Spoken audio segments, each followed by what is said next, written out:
Bonjour, j'espère que vous allez tous bien. Bienvenue sur ma chaîne YouTube. Avant de commencer, je vais vous demander de vous abonner à ma chaîne si ce n'est pas encore fait et de cliquer sur la cloche de notification. Comme vous le savez, depuis un certain temps, nous avons débuté un cours complet de pisciculture. Aujourd'hui, nous allons parler de la sélection des espèces de poissons. Au moment de sélectionner les espèces de poissons à élever, il faut tenir compte de différents facteurs biologiques et économiques qui sont importants. Le prix de marché et la demande n'entrent pas en jeu si les poissons sont destinés à l'autoconsommation. Le taux de croissance, la capacité de se reproduire en captivité, la simplicité de culture des jeunes poissons, la concordance entre les aliments de poissons disponibles et les préférences alimentaires des espèces de poissons à sélectionner. Avant d'élever une espèce, il faut connaître la valeur marchande, voir à combien les gens ont l'habitude de payer ce poisson avant de chercher le produit. Si c'est un poisson des espèces à faible valeur marchande que vous produisez, ça ne sera pas tellement rentable.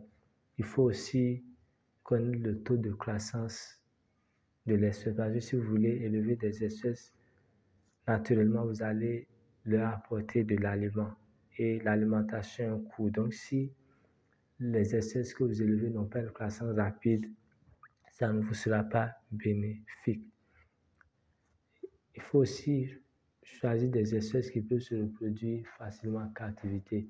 Ce n'est pas toutes les espèces qui se reproduisent facilement en captivité, ce n'est pas toutes les espèces dont la reproduction est maîtrisée. Aussi, il faut s'assurer que les jeunes poissons aussi peuvent facilement être élevés, c'est-à-dire qu'on peut facilement aller de l'alevinage au pré-grossissement et à la fin du cycle d'élevage et au grossissement. Donc, il faudrait aussi s'assurer que les poissons qu'on veut consommer, qu'on veut élever plutôt, sont en mesure de consommer l'aliment qu'on veut leur donner, l'aliment disponible sur le marché. Il sera souvent possible de choisir parmi les espèces locales et d'éviter l'introduction d'espèces exotiques pour la pisciculture. Les principales caractéristiques biologiques, taux de croissance, reproduction, taille et âge d'arrivée à maturité, habitudes alimentaires, robustesse et vulnérabilité aux maladies, déterminent la mesure dans laquelle une espèce est appropriée à la pisciculture dans les conditions locales. Donc, pour élever des espèces en pisciculture, le mieux c'est de prendre des espèces locales. Il ne faut pas prendre des espèces venues d'un autre environnement, venues d'une autre zone géographique.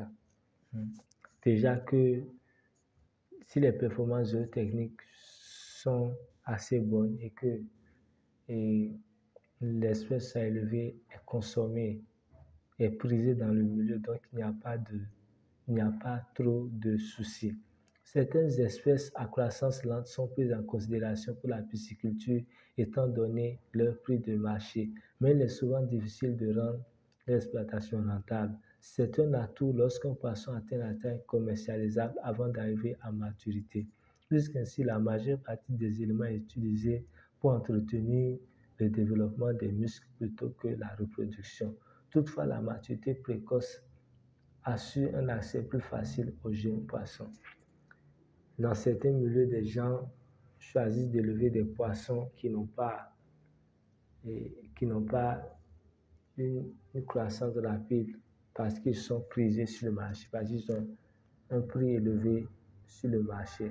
C'est vrai, c'est une possibilité, mais ce sera difficile de rentabiliser cette pisciculture-là, cet élevage-là. Donc, lorsqu'on élève une espèce qui croît rapidement, là, ce serait bien parce que lorsque l'espèce arrive à maturité, vous le savez bien, toute l'énergie n'est plus utilisée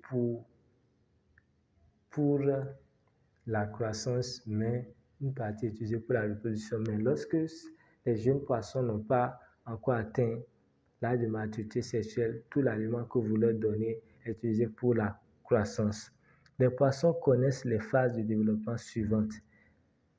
Il y a l'étape d'œuf, il y a l'étape de larve qui dispose des réserves.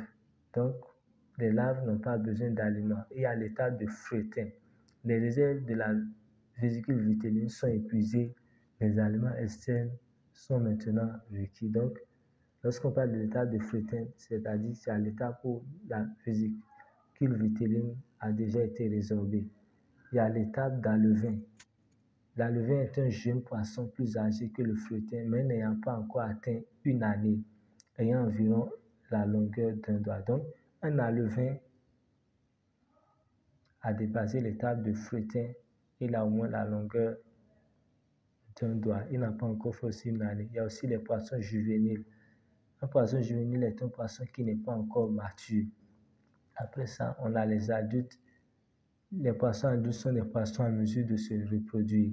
L'expression jeune poisson désigne normalement des poissons dans les phases de croissance suivantes, feuilletin ou alevain. Si vous n'avez pas l'intention d'assurer vous-même la reproduction de vos poissons, vous dépendrez peut-être des apports d'alevain provenant des eaux libres. En général, il s'agit d'une source incertaine, car les quantités d'alevain recueillies dans les eaux libres varient grandement d'un moment à l'autre. Ceci tient au fait que la reproduction naturelle des poissons dépend des facteurs biologiques que l'on ne peut pas prévoir, température de l'eau, disponibilité d'aliments. Par ailleurs, la collecte des alevins dans des eaux libres peut donner lieu à des conflits avec les pêcheurs commerciaux. Il est préférable de sélectionner des espèces de poissons dont vous pourrez facilement suivre la reproduction ou bien des espèces que l'on peut acheter au marché de poissons ou auprès d'un fournisseur fiable de poissons, d'une station de pisciculture ou encore d'un service de vulgarisation piscicole. Lorsque vous pratiquez la pisciculture, lorsque vos poissons atteignent la taille maximale, vous devez les vendre. Maintenant, si vous n'arrivez pas à les reproduire, vos poissons, vous serez tenu de chercher une source fiable pour vous approvisionner en alevin. Ce serait mieux de chercher une station de pisciculture fiable. Sinon, si vous allez compter sur le milieu naturel, vous savez que les poissons ne se reproduisent pas à tout moment, ou bien même si certaines espèces se reproduisent à tout moment, la reproduction varie, la quantité d'alevin produite varie.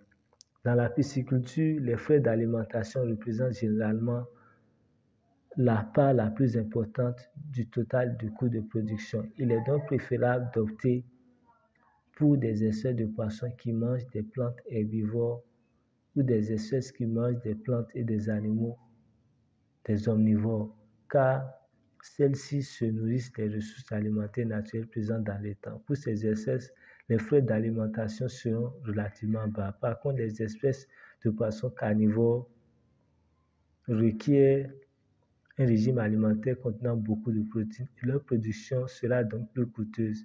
Néanmoins, pour compenser les frais d'alimentation, la plupart des espèces carnivores obtiennent des prix de marché plus élevés. En pisciculture, comme dans plusieurs autres types d'élevage, l'alimentation a un coût important. En matière de pisciculture, c'est l'alimentation qui coûte beaucoup plus. Donc, si vous voulez élever des espèces carnivores, il va vous falloir utiliser des aliments riches en protéines. Les aliments riches en protéines coûtent cher. Or, si vous élevez des espèces herbivores ou des espèces omnivores, là, vous pourrez diminuer la teneur en protéines ou bien acheter des aliments dont la teneur en protéines est faible. Là, cela va vous permettre de minimiser les coûts, de diminuer les coûts de production. Les espèces robustes qui ont une certaine tolérance pour les conditions défavorables pourront mieux survivre dans les conditions environnementales relativement pauvres. il y a le cas du tilapia. Il ne faut pas seulement considérer les effets de l'environnement sur les espèces de poissons lorsqu'on introduit une nouvelle espèce. Il faut généralement tenir compte de l'influence des poissons sur l'environnement. Donc, lorsqu'on veut élever des poissons, lorsqu'on prend des espèces résistantes, cela est d'un avantage. Donc, s'il arrive qu'on veut introduire une nouvelle espèce, il faut tenir compte aussi de son influence sur l'environnement. Comment il peut se comporter dans l'environnement, comment il peut se comporter par rapport aussi aux autres poissons. Une espèce de poisson nouvellement introduite doit satisfaire un besoin que les espèces locales ne peuvent pas assouvir. Ne pas concurrencer les espèces locales. Ne pas se croiser avec les espèces locales pour produire des hybrides indésirables. Ne pas introduire de maladies ni de parasites. Vivre et se reproduire en équilibre avec son environnement. Donc, pour introduire une nouvelle espèce, il y a certaines exigences. Si vous voulez introduire une nouvelle espèce dans votre élevage, vous allez vous rassurer que cette espèce-là a des qualités que vos espèces locales n'ont pas. Et ces espèces-là ne doivent pas concurrencer les autres espèces en matière d'alimentation. Ces espèces-là ne doivent pas être en mesure de se reproduire avec les espèces locales qui existent déjà. Ces espèces-là ne doivent pas aussi être des espèces qui vont dévorer les espèces locales, qui vont décimer les espèces locales. Il faut aussi, si l'on veut introduire une nouvelle espèce, ça doit être une espèce qui n'est pas vecteur de maladies ni de parasites. Ça doit être une espèce aussi qui peut se reproduire en équilibre dans l'environnement dans lequel il vient d'être placé. Si vous introduisez des espèces exotiques, vous devez savoir que cette activité est régie par des cycles de réglementation nationale et internationale. Si on cultive différentes espèces de poissons dans un même étang polyculture, la production de poissons sera plus élevée que dans la situation où on cultive des espèces séparément en monoculture. Si l'introduction d'espèces exotiques vous plaît, il faut vraiment vous renseigner, prendre des informations, parce que cela est régi par une certaine réglementation, par de strictes réglementations nationales et internationales. Il est conseillé de pratiquer la polyculture parce que selon les expériences faites, selon le bilan de plusieurs expériences, la polyculture est plus rentable que la monoculture. Merci de m'avoir suivi. Si vous avez des questions, vous pouvez me les laisser en commentaire pour que je puisse répondre à ces questions-là. À la prochaine pour une nouvelle vidéo.